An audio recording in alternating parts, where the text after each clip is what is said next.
வெளிப்படையாக, அதாவது இந்த நாட்டிலே என்னென்ன கொடுமை நடந்திருக்கிறது தெரியுமா? இங்கே ஒரு ஆளுநர் இருக்கிறார். அவர் என்ன சொன்னார் என்றால், இது தமிழ்நாடு என்று பெயர் வைத்திருக்கிறார்கள். நாடு என்றால் அது ஒரு தனி நாடு. இந்த பெயரை தமிழகம் என்று மாற்ற வேண்டும். தமிழ்நாடு இந்தியாவில் ஒரு பகுதி, அதனாலே இதற்கு தமிழகம் என்று பெயர் வைக்க வேண்டும் என்று இந்த ஆளுநர் இங்கே உளறி கொட்டினார். இன்றைக்கு இருக்கிறார். அவருடைய சார்பில் மாபெரும் கண்டனத்தை ஒன்றிய பாஜக அரசுக்கு தெரிவித்து விடைபெறுகிறேன். வணக்கம்.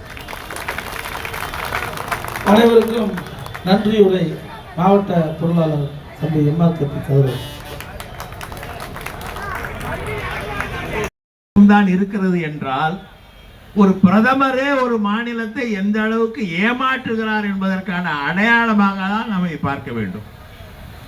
இங்கேருந்து வருவாரு, தமிழ் மொழிதான் உலகத்திலேயே மூத்த மொழி பாரு, தமிழ் பண்பாடு தான் மிகப்பெரிய பண்பாடு பாரு, எல்லாம் பேசிட்டு போயிட்டு தமிழ்நாட்டை ஏமாத்துவார்.